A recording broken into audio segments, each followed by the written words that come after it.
अस्सलाम वालेकुम जी। आप यूट्यूब चैनल शाकिर महमूद अमान देख रहे हैं। आज मुझे अपनी फैमिली से दूर हुए 6 दिन हो चुके हैं। मैं अपनी फैमिली बच्चों से दूर हूँ, अपने वालिदैन से, अपने अजीज़ व अक़रबा से। वजह आपको मालूम है और जितना आप लोगों ने सपोर्ट किया है मैं उसका बहुत शुक्रगुज़ार हूँ और मैं उसका जो है कर्ज़ नहीं, ये जो आपने मोहब्बत दी है मैं इसका कर्ज नहीं उतार सकता। आप लोगों ने भरपूर सपोर्ट किया और अब से इंशाल्लाह मैं रोज़ाना की बुनियाद पर जो है वो आपको यूट्यूब चैनल पर नज़र आऊँगा और लम्हा बलम्हा आपको जो है वो अपडेट्स दूँगा, क्योंकि अब मेरा आपके साथ राब्ता जो है वो यूट्यूब चैनल के साथ होगा। और मैं सामने यानी अभी तक मैंने बेल नहीं ली। उसकी वजह ये है कि मुझे ये बताया जा रहा है कि अगर आप बेल ले लेंगे तो आपको किसी और मुकदमे में जो है वो गिरफ्तार कर लिया जाएगा। मकसद ये है कि कुछ लोग ऐसे हैं जिन्हें स्क्रीन से दूर रखना है, जिन्हें जो आवाम से राब्ते में हैं उनका राब्ता मुनक़िता करना है। और सबसे ज़्यादा जो स्टेक पर हैं वो इमरान रियाज़ खान हैं। उनके हवाले से हमारे पास ये इत्तलात है कि ये कहा गया है कि हर कीमत पर उन्हें जो है वो ट्रेस किया जाए और उन्हें जो है वो स्क्रीन से हटाया जाए। लोगों को जो अपडेट्स दी जा रही हैं, जो मालूमात दी जा रही हैं वो रोकी जाएँ। वजह क्या है कि अब जो है वो मुल्क की सबसे बड़ी तहरीक शुरू होने जा रही है और ये तहरीक कैसे शुरू होगी ये सारी चीज़ें मैं आपके सामने रखूँगा। मेरे पास आज आपके लिए बहुत सी खबरें हैं, ऐसी खबरें जो अभी तक ना सोशल मीडिया पर आई ना इलेक्ट्रॉनिक मीडिया पर आई, कि अब क्या होने जा रहा है और अपोजिशन का क्या प्लान है और एक पाकिस्तान के अंदर जो बड़ी तहरीक शुरू होने जा रही है उसके हवाले से मेरे पास बहुत सी खबरें हैं। तो सबसे पहले हम खबरों की तरफ जाते हैं। आईनी तरमीम के हवाले से आज हामिद खान साहब का एक बड़ा अहम बयान सामने आया कि वो मुल्क गिर तहरीक शुरू करने जा रहे हैं। लेकिन ये मुल्क गिर तहरीक जो है ये कामयाब कैसे होगी, ये शुरू कैसे होगी, मैं आपके सामने कुछ चीजें रख देता हूँ। अगर ये चीजें हो गई तो ये पाकिस्तान की तो ये पाकिस्तान की सबसे बड़ी तहरीक होगी। नाज़रीन, यहाँ पर जो सबसे अहम है वो 29 अक्टूबर है। 25 अक्टूबर के हवाले से कहा यह जा रहा था कि 25 अक्टूबर तक जो है वो पाकिस्तान की जो सियासी जो मंजरनामा है उसके अंदर बहुत सी तब्दीलियां होंगी और ये जो गिरफ्तारियां हैं वो अरूज पर होंगी। लोगों को गिरफ्तार किया जाएगा, जो आवाज उठाएगा उसे उठा लिया जाएगा। तो अब 29 तारीख जो है वो एक और बड़ी मैं आपको तारीख देने जा रहा हूँ। उसकी वजह क्या है, देखिए हुकूमत ने जो साजिश की या हुकूमत जो तरमीम लेकर आई, जो हुकूमत के प्लान है, मैं कुछ वो आपके सामने रखता हूँ। देखिए सबसे अहम चीज ये है कि हुकूमत ने जो है जुडिशल कमीशन का की जो फॉर्मेशन है वो तब्दील की। वो क्यों तब्दील किया, मैं आपके सामने कुछ चीजें रखता हूँ। जुडिशल कमीशन में जो है वो सुप्रीम कोर्ट बार के जो सदर हैं वो मेंबर होते हैं, पाकिस्तान बार काउंसिल की तरफ से एक मेंबर होता है, इसी तरह अटॉर्नी जनरल मेंबर होते हैं। तो ये 3 से 4 जो मेंबर थे उनको खत्म करने के लिए, क्यों, इन्हें ये यकीन हो गया था कि अब अगले ही साल जो सुप्रीम कोर्ट बार के अंदर जो ग्रुप जीतने जा रहा है, जो जुडिशल कमीशन के मेंबर बनने जा रहे हैं वो हुकूमती मेंबर नहीं होंगे बल्कि वो अपोजिशन में से होंगे। यानी इस मरतबा जो सुप्रीम कोर्ट बार के इलेक्शन होने जा रहे हैं वो प्रोफेशनल ग्रुप जो है वो इस वक्त जो है वो बहुत लीड लिए हुए है और वाज़ेह बर्तरी के साथ वो जीतता दिखाई दे रहा है। प्रोफेशनल ग्रुप को जो उनकी सरबराही करते हैं वो हामिद खान करते हैं। तो अब ये इसलिए भी फैसला किया गया कि सुप्रीम कोर्ट बार का इलेक्शन इन्होंने हारना है, इन्होंने पाकिस्तान बार कौंसिल का इलेक्शन हारना है, इन्होंने पंजाब बार कौंसिल का इलेक्शन हारना है। तो फिर वो जो अवामी ताकत है, जो वकला की ताकत है, उसको जो है वो कंट्रोल करना था। तो ये जो जुडिशल कमीशन के हवाले से तरमीम दी गई है वो इस वजह से दी गई है कि अब जो इख्तियारात वकला के पास होते थे वो इख्तियारात वकला से लेकर जजेस से लेकर जो है वो पॉलिटिकल पार्टीज को दे दिए जाएं और मनपसंद जजेस लाए जाएं। इस हवाले से मेरे पास बहुत सी खबरें हैं।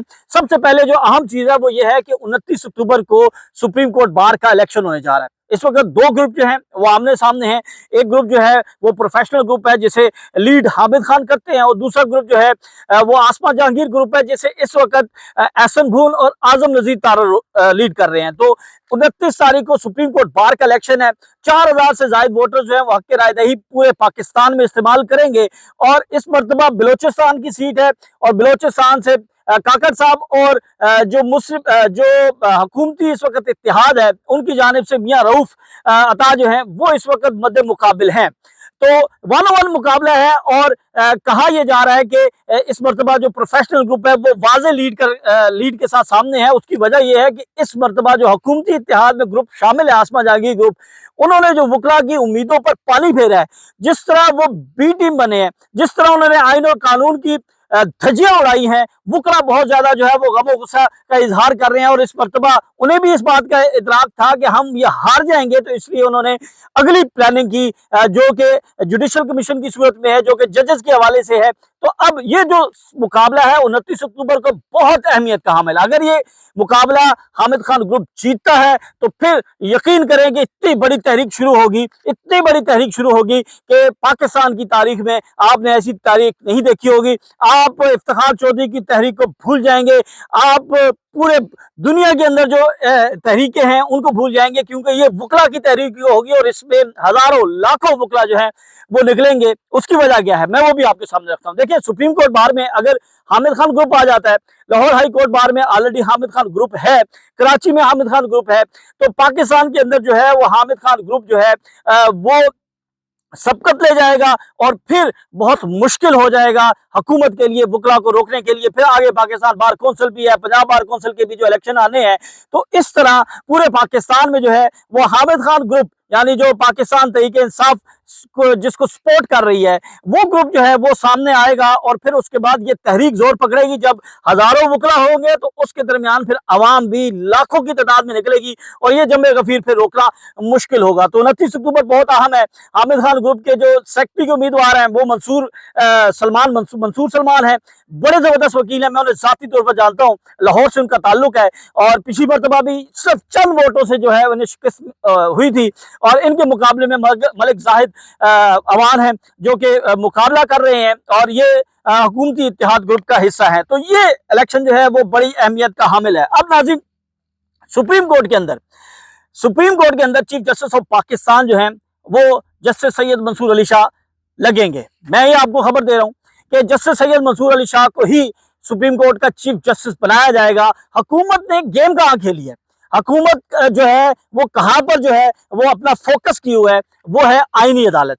आईनी अदालत में काजी फाइज ईसा जो है वो नहीं आ रहे, क्योंकि जितनी उनकी जग हसाई हो चुकी है, जितनी उनके ऊपर तनकीद हो चुकी है, और जो काम रियासत ने, जो काम इदारों ने, जो काम हुकूमत ने लेना था काजी फाइज ईसा से ले लिया है और तरमीम करके उन्होंने काजी फाइज ईसा के तमाम फैसलों को जो है वो प्रोटेक्शन दे दी है। अब किसी सूरत जो है वो नहीं हो सकता अनटिल वकला की तहरीक ना शुरू हो, अनटिल अवामी रद्द अमल ना आए। तो अब इन्होंने ये फैसला किया है कि हम जस्टिस याया अफरीदी को आईनी अदालत का सरबराह बनाएंगे और उनके साथ जो है वो जजेस होंगे और फैसले में जो है वो जैसे याया अफरीदी जो है तीन नाम जाएंगे, उसमें से याया अफरीदी को आईनी अदालत में भेज दिया जाएगा, जस्टिस सैयद मंसूर अली शाह को सुप्रीम कोर्ट लगा दिया जाएगा। इस तरह सैयद मंसूर अली शाह भी खुश हैं, याया अफरीदी भी खुश हो जाएंगे कि उन्हें जो है और ज्यादा इख्तियारात मिल गए हैं और फिर हुकूमत जो है वो अपने मनपसंद फैसले लेगी या जो भी उनका प्लान है वो उसके मुताबिक चलेगी। जस्टिस अमीनुद्दीन खान का भी नाम जो है मैं आपको बता दूं कि जेरे गौर है, उनको भी जो है वो आईनी अदालत लेकर जा सकता है, बल्कि बहुत ज्यादा इम्कानात हैं कि वो भी उस आईनी अदालत में जाएंगे और फिर क्योंकि मेजोरिटी होगी और जो फैसले होंगे, मखसूस नशस्तों का भी फैसला उधर जाएगा, इंटर पार्टी इलेक्शन का फैसला भी उधर जाएगा, बल्ले का निशान वाला मामला भी उधर जाएगा। तो हुकूमत ने मुकम्मल तौर पर अपना कंट्रोल हासिल करने के लिए जो है ये इकदाम किए हैं। इससे पहले हमने ये देखा था कि पीसीओ जजेस बनाए गए थे और पीसीओ जजेस किस लिए बनाए गए थे, इसलिए बनाए गए थे मुशर्रफ दौर में। तो इसी तरह इसी से मिलता जुलता हम इसे ये कह सकते हैं ये दूसरे तरीके से आए हैं, मुशर्रफ जो है वो एक और तरीके से आया था। अब थोड़ी सी बात हम कर सकते हैं तरीके इंसाफ के जो मुनहरिफ अरकान हैं जिन्हें हम लोटा कहते हैं, अब उनको जो है वो मुकम्मल तौर पर प्रोटेक्शन दी जाएगी। उनके हवाले से मेरे पास ये खबरें हैं कि ये तमाम लोग जो हैं ये मुस्लिम लीग नून में शामिल होने जा रहे हैं, ये मुस्लिम लीग नून में शामिल होंगे, मुस्लिम लीग नून इन्हें तहफ़्फ़ुज़ देगी, मुस्लिम लीग नून इनमें से कुछ लोगों को वजारतें भी देगी और फिर ये वजारतें लेकर जो है वो जो इनके साथ एक डील हुई है उस डील के मुताबिक जो है इनको वो तमाम चीजें दी जाएंगी। पाकिस्तान तहरीक इंसाफ जो है इनको डी सीट करने के लिए जो है रेफरेंस फाइल करेगी, उसको मुस्तरद कर दिया जाएगा। इलेक्शन कमीशन इनको लोगों को बुलाएगा, ये कहेंगे हम तो आजाद हैसियत में थे, हम तो पाकिस्तान तहरीक इंसाफ का हिस्सा ही नहीं थे, और फिर ये रेफरेंस मुस्तरद कर दिया जाएगा और ये लोग जो हैं वो नून लीग का हिस्सा बन जाएंगे और नून लीग की 4 नशिस्तों में मजीद इजाफा होने जा रहा है। ये आने वाले 24 घंटों में, 1-2 दिनों में आप ये देखेंगे। अब नाज़रीन, एक बड़ी चीज अहम है जो मैं ये समझता हूँ कि इसके हवाले से जो है बड़ा सीरियस नोट पर, चाहे वो पॉलिटिकल पार्टीज हो, चाहे वो मजहबी पार्टी हो, चाहे वो आम आदमी हो, इस हवाले से जो है एक चीज तय कर देनी चाहिए। देखिए, बहैसियत मुसलमान, बहैसियत इस्लामी जमहूरिया पाकिस्तान, कुछ रवायात हैं जो कि पिछले हमने 2-3 सालों में देखा है कि जिस तरह उनको रोंदा गया है वो उसकी मिसाल नहीं मिलती। चादर चारदीवारी के तकद्दुस पामाल किए गए, खवातीन को घसीटा गया, उनके साथ अस्मदरी की गई, यानी जितनी जुल्म हो सकता था वो किया गया। हमारी कुछ रवायात थी, हम कुछ आदाब थे कि हम खवातीन के मामले में हमारी जितनी मर्जी दुश्मनी हो लेकिन हम घर की खातून पर बात नहीं करते थे। लेकिन इन सारी चीजों को जो है हम देख रहे हैं कि रोंदा जा रहा है। इसके ऊपर जो है खास तौर पर सियासी जमातों को, मजहबी जमातों को देखना होगा। और एक मामला जो अभी सामने आया है कि कुरान मजीद के ऊपर हल्फ, हाथ रख के हल्फ लेना और अपनी वफादारी साबित करना और उसके बाद जो है उसके यानी उसके खिलाफ जाना, वो वफादारी खत्म कर देना, वो हल्फ को झुठला देना, यानी झूठा हल्फ लेने के मुतरादिफ है ये। इसके ऊपर जो है वो उलमा कराम को खास तौर पर आगे आना चाहिए और ऐसा काम करने वालों का जो है वो सोशली बाइकाट होना चाहिए, हर तरह से उनका बाइकाट होना चाहिए। उनको जो है वो सख्त से सख्त उनके साथ जो है वो रवैया रखा जाए।